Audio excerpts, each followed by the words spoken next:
You had a conversation with President Trump, didn't you? And lately it has been said that there has been a second conversation. Can you confirm if this second conversation took place? We've only had one conversation, Ramon.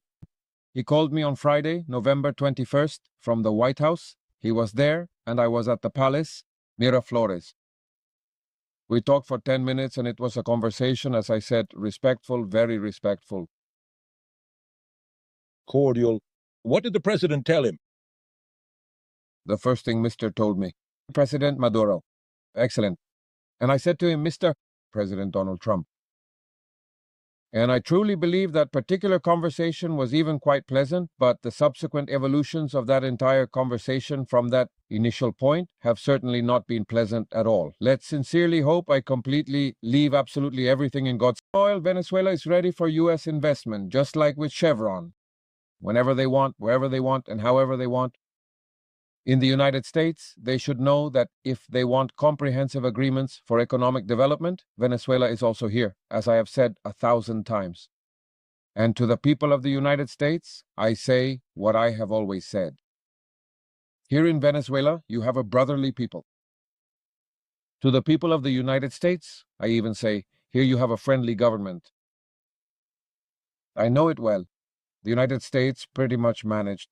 Thus, through New York, Boston, Baltimore, Philadelphia, New Jersey, Queens, Manhattan. They need to know that this person they have put in place as the boss of the right wing is very isolated and repudiated in Venezuela. Today, we could say the United States has no allied political forces in Venezuela because this lady named Maria Machado from Venezuela is called La Sayona.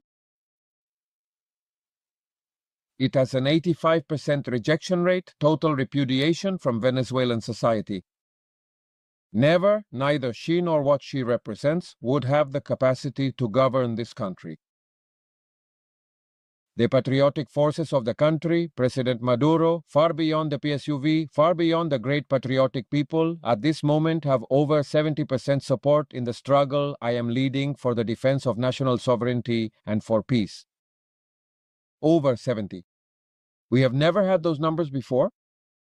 And let me tell you, there has been support for Commander Chavez here in all his stages. And let me tell you, we have gained support at different stages, as we have demonstrated in electoral processes. I have to say it now because we reached an agreement on January 31st of this year with the envoy Riz Renel. It was working perfectly.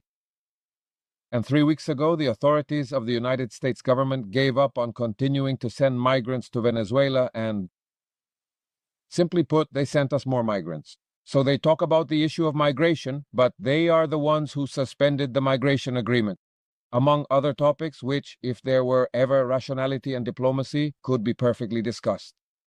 And we have the maturity and the stature. And besides, we are people of our word, Ramon. We are people of our word, serious people. And someday that could be discussed. They can't accuse me. Just as they can't accuse Venezuela of having weapons of mass destruction, just as they can't accuse us of having nuclear missiles, of building a nuclear weapon, of having chemical weapons, so they invented an accusation that the United States knows is as false as that accusation about weapons of mass destruction, which led them into an endless war. The United States knows that this is false, so I think all of that needs to be set aside. And we need to start having serious conversations with facts in hand. And the United States government knows this because we've told many of their spokespeople that if they want to seriously discuss an agreement to fight drug trafficking, we are ready. Now, in the world, people need to understand, the American public needs to understand that our people in the South have the right to exist, to live, and you cannot try to impose with the Monroe Doctrine or any doctrine a new colonial model, a new hegemonic model, a new interventionist model, a model where countries have to resign themselves to being colonies of a power, and we, the people, slaves to new masters. That is unviable. Already in the 21st century, it is completely unviable. Venezuela has, I would say, a perfect model for combating drug trafficking. Today we managed to destroy the 40th foreign Colombian drug trafficking plane. Who brought it down today? Venezuelans did. My recognition goes to the pilots. Today it was neutralized in combat in the Venezuelan plains. The last operational leader of the Tren del Llano in Guárico and 4 of his criminal henchmen, the last one remaining from the Tren del Llano. We have a perfect model for fighting drug trafficking and criminal gangs.